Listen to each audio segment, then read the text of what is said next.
আসসালামু আলাইকুম, আমি নাজমিন। তোমরা সবাই কেমন আছো? আলহামদুলিল্লাহ আমিও ভালো আছি। আশা করছি তোমরা ভালো আছো, সুস্থ আছো। তো দেখো, আজকে আমি সরষে ইলিশ ভাপা বানাবো। আমি সরিষাটা নিয়ে নিলাম। দেখো, সরিষা আমি ভালো করে ধুয়ে নিয়েছি। তারপর পোস্তটাও আমি ধুয়ে নিয়েছি। ধুয়ে দেখো আমি এর মধ্যে দিয়ে দেব। তো সরষে পোস্ত দিয়ে নিয়েছি। দেওয়ার পরে আমি কাঁচা লঙ্কা দিয়ে নেব। দেখো, কাঁচা লঙ্কা দিয়ে নিয়েছি। কাঁচা লঙ্কা দেওয়ার পরে আমি সামান্য লবণও দিয়ে নেব। তোমরা সবসময় এরকমভাবেই করবে। লবণটা যদি না দিয়ে থাকো তাহলে অবশ্যই লবণ দেবে, না হলে তিতো ভাবটা থেকেই যাবে। লবণটা দিলে তিতো ভাবটা লাগবে না। তো তারপর মিক্সচার মেশিনে করে নিয়েছি। তারপর ওই যে সরিষা, পোস্ত, লঙ্কার লবণ যেটা বেটে দিয়ে রেখেছিলাম সেটা আমি পানি দিয়ে ওর মধ্যেই আমি টক দইটা দিয়ে নিচ্ছি। দেখো, টক দইটা আবারও দিয়ে নিচ্ছি। পরিমাণ মতো দেবে, তোমরা যে যেমন হয় সেরকম পরিমাণ মতো টক দই দেবে।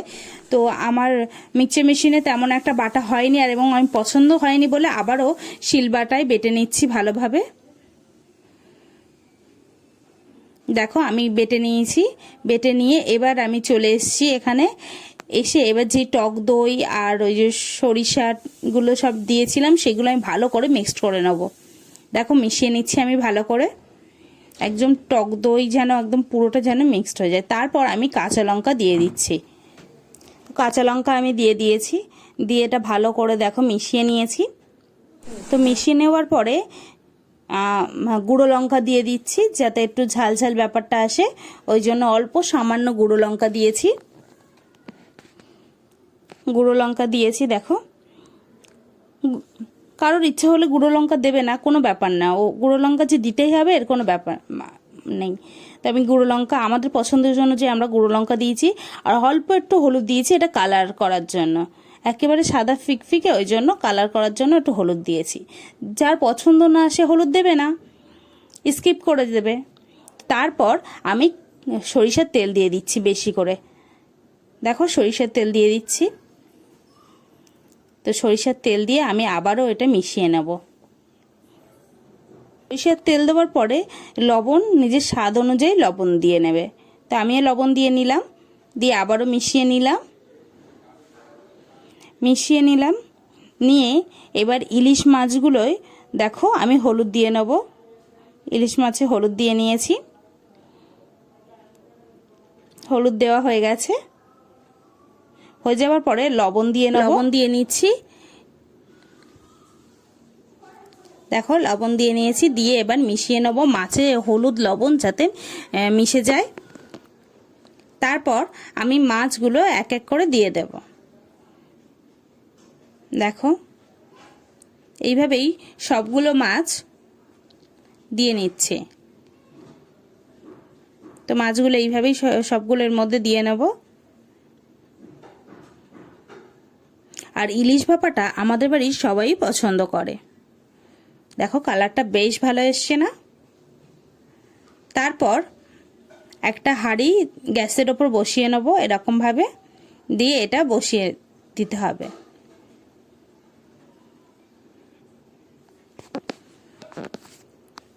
তারপর দিয়ে নিলাম এরকমভাবে।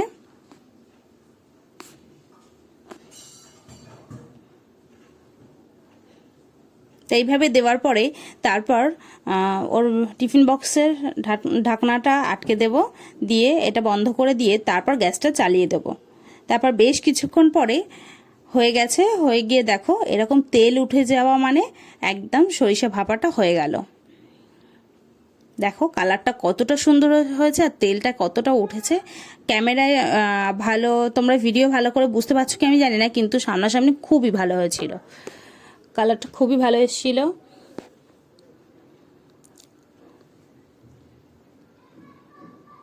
তারপর সবাইকে দেওয়ার পরে তারপর আম্মু আমারটাও খুলে দিল।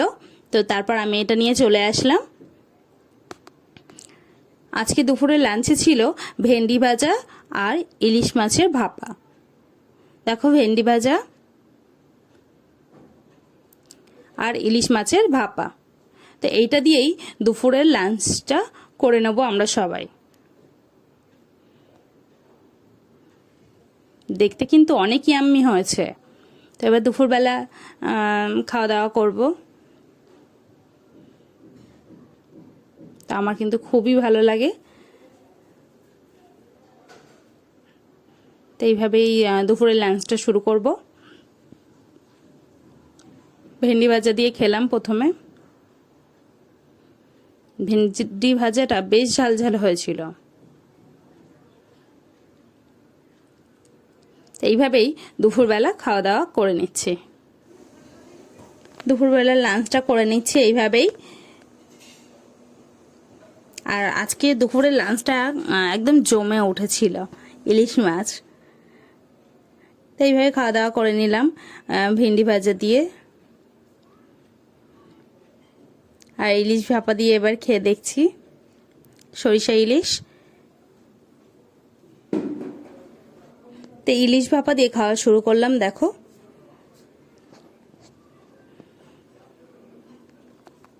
তো এইভাবেই দুপুরে খাওয়া দাওয়াটা কমপ্লিট করছিলাম। আর বেশ ভালো হয়েছিল খেতে, খুবই ভালো হয়েছিল। তো এইভাবেই খাওয়া দাওয়া কমপ্লিট করে নিয়েছি। নিয়ে এবার বিকালবেলা ছাদে চলে এসেছি। দেখো ছাদে সিঁড়ি দিয়ে চলে এসেছি। ছাদে এসে এত ভালো লাগছিল বলার কথা না। এসেই দেখছি ফলগুলোর কালারগুলো এত সুন্দর এসছে, ফলের কালারটা এতটা ভালো এসছে। দেখো একদম পিঙ্ক কালার এসছে। তো আমি কয়েকটা ফল এইভাবেই দেখে নিচ্ছিলাম যে কেমন এসছে। প্রথমেই চোখটা পড়লো ওই ফলটার দিকে। তো দেখো এই গাছে ফল হয়েছে মোট 3টে। তো এখনো পাকতে কয়েকদিন হয়তো লাগবে। কালারটা কিন্তু বেশ ভালো এসছিল। পরের ফলটার কালারটা দেখো কতটা সুন্দর কালার এসছে। এইভাবেই নিচের দিকে আরেকটা ফল হয়েছে, এই কালারটা তো আরও বেশি সুন্দর হয়েছে। এটা মনে হচ্ছে পেকেই গেছে। তো এইভাবেই দেখছিলাম ফলগুলো। তারপর অন্য গাছের ফলগুলোও দেখে নিচ্ছি যে কোনটা কেমন পেকেছে। দেখো এই ফলটাও প্রায় পেকেই গেছে, একদম কালার পুরো চলে এসছে, মনে হচ্ছে পুরো পেকে গেছে। তারপর এই গাছের ফলের কালারটা তো আরোই সুন্দর। এক একটা ফলের কালার এক এক রকম ভাবেই সুন্দর। তো আমি পাশের গাছগুলোও দেখে নিচ্ছিলাম ফলগুলো পেকেছে কিনা। তো এগুলো কালার এসছে, কয়েকদিন দেরি হবে পাকতে। এগুলো পাকতে 2-3 দিন তো দেরি হবেই। তো এইভাবেই দেখে নিচ্ছিলাম। আমার কাছে কিন্তু বেশ ভালো লাগছিল ড্রাগন গাছের ফলের কালারটা। তো তারপর হঠাৎ করে দেখছি ডালটা আমি পুঁতেছিলাম, হঠাৎ করে দেখছি দেখো কুশি চলে এসছে, আর তার সঙ্গে একটা ফুল। কয়েকদিন বসিয়েছি তার মধ্যেই ফুলও চলে আসলো। দেখে এত ভালো লাগছিল, কিভাবে তোমাদের সাথে শেয়ার করব বুঝতে পারছিলাম না। তারপর ওটা দেখার পরে দেখছি ফলগুলোর এই ফুলগুলো পচেই গেছে। তো আমি এইগুলো সবগুলো তুলে নিচ্ছিলাম। এত বৃষ্টি হচ্ছে কয়েকদিন ধরে যে ফুলগুলো সব পচেই যাচ্ছে। তো আমি ফুলগুলো এরকম ভাবেই হাত দিয়েই তুলে নিচ্ছিলাম।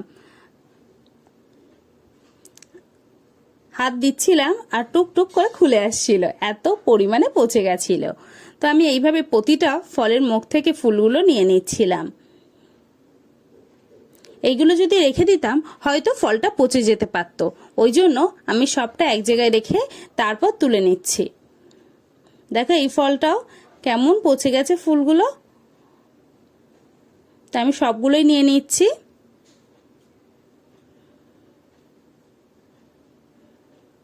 এইভাবেই সবগুলো নিয়ে নিচ্ছি। সবগুলোই পচে গেছে, আর আসলে এইগুলো একসঙ্গেই সব ফুটেছিল, ওই জন্য একসঙ্গেই সবগুলো পচে গেছে ফলের ফুলগুলো। তাই আমি এইভাবেই সবগুলো তুলে নিচ্ছি। দেখো কি পরিমাণে পচে দেয়ালের সাথে লেগে গেছে। তো এইভাবেই আমি ফুলগুলো নিয়ে নিলাম। তো ফুলগুলো নিয়ে নিয়েছি। তারপর এখানকার ফুলটাও মিস হয়ে যাচ্ছিল। তারপর আম্মু দেখো এই একটা ফুল আছে, তাই আমি এটাও আবার নিয়ে নিলাম। নিয়ে এই গাছের একটা ফুল আছে ফলের মুখে। তো সবগুলো ফুল আমি এইভাবেই তুলে নিচ্ছিলাম। তুলে এবার দেখেছি দেখো কতগুলো ফুল হয়েছে। তারপর আমি এগুলো সবগুলো নিয়ে যাচ্ছিলাম। নিয়ে এটা ফেলে দেবো, হঠাৎ করে দেখছি যে এখানে একটা পড়ে আছে। আসলে অনেকটা হয়েছিল আর এক হাত দিয়ে তোলাও যাচ্ছিল না, ওই জন্য একটা একটা করে পড়ে যাচ্ছিল। তা আমি সবগুলো তুলে নিলাম, একটা তুলছিলাম আর একটা পড়ে যাচ্ছিল, এরকমই হচ্ছিল। তারপর আমি ওগুলো ফেলে দিয়ে এসে হাতটা একদম ভালো করে ধুয়ে নিলাম, একদম পচে গেছিল। তো ধোয়ার পরে তারপর আমি গাছগুলোই দেখছিলাম ফুলগুলো বেশ বড় হয়ে গেছে। দেখো আগস্ট মাসের লাস্টের দিকে ফুলগুলো এসছে, তো বেশ বড় হয়ে গেছে। আমার তো দেখে বেশ ভালো লাগছিল যে আবারও ফুল চলে এসছে। একটা গাছে কি পরিমাণে ফুল এসছে দেখলেই অবাক হয়ে যাচ্ছি আমি। আমার কাছে বেশ ভালো লাগছিল যে ফুলগুলো এসছে। তারপর এই গাছেও আবারও ফুল চলে এসছে। তাই দুটো গাছে ভালো পরিমাণেই ফুল এসেছিল। তারপর ফুলগুলো দেখার পরে আম্মু বলছে পেয়ারাটা মনে হয় বড় হয়ে গেছে, প্লাস্টিক দিয়ে বেঁধে গেছিলাম, তো বলছে প্লাস্টিকটা খুলে দেখতো বড় হয়ে গেছে কিনা। আসলে আগের দিন আসা হয়নি, খেয়াল করা হয়নি। তো আমি প্লাস্টিকটা খুলে দেখছি যে ফলটা কেমন সাইজ হয়েছে। হ্যাঁ, দেখে তো খুলে আমার এত খুশি হচ্ছিল যে ফলটা বেশ বড় হয়ে গেছে। আর এই গাছটা আগে ছোট একটা বালতিতে দেওয়া ছিল, তো ওই বালতিতে আরো বড় বড় ফল আসতো। তো বুঝতে পারছি না, পেয়ারাটা একটু ছোট এসছে, ছোটর মধ্যেও কিন্তু বেশ ভালো লাগছিল। অনেক দিন পর আর পেয়ারাটা হলো। আগে ফুল এসছে, ফলে পরিণত, ছোট ছোট ফলে পরিণত হয়েও কেন জানি না নষ্ট হয়ে যেত, একদম কালো হয়ে যেত। তো এই ফলটা দেখছি যে বেশ বড় হয়েছে আর ভালো হয়েছে। আর এই সময় নানু নানিমা আছে, আমারও বেশ ভালো লাগছিল যে ছাদ বাগানে পেয়ারা গাছের ফলটা নানু নানিমাদেরকে খাওয়াতে পারবো এবং আমরাও খেতে পারবো।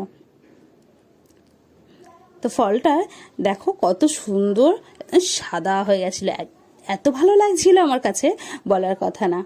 তো আমি তো আগে এসেই নানু নানিমাকে দেখালাম, নানু নানিমা তো খুবই খুশি যে আমি আমার খুশিতেই ওনারাও খুশি হয়ে গেছে। তো তারপর বাপিকে দেখালাম, বাপি তো বললো বাহ ভালো সাইজ হয়েছে। তো তারপর আমি কেটে নিয়েছি। দেখো পেয়ারাটা একদম দানা থাকে না, একদম কম দানা থাকে বললেই চলে। তো তারপর আমি এটা নিয়ে যাচ্ছিলাম সবাই মিলে একসঙ্গে খাবো বলে। তারপর আমি নিয়ে এসে নানু নানিমা আব্বু আম্মু ভাইকে দেওয়ার পরে তারপর আমি নিয়ে নিলাম আমার ভাগেরটা। সবাই মিলে একসঙ্গে শেয়ার করে খেতেই বেশ ভালো লাগে। আর পেয়ারাটা বেশ মচমচে ছিল, একদম যেরকম মচমচে আমি পছন্দ করি। তো এইভাবেই পেয়ারাটা খেয়ে নিচ্ছিলাম। তো আমার ভিডিও যদি ভালো লাগে অবশ্যই সাবস্ক্রাইব করবে, লাইক করবে, কমেন্ট করবে, শেয়ার করবে। কমেন্টে অবশ্যই জানাবে কেমন ভিডিও পছন্দ করো। নেক্সট ভিডিওয় দেখা হবে।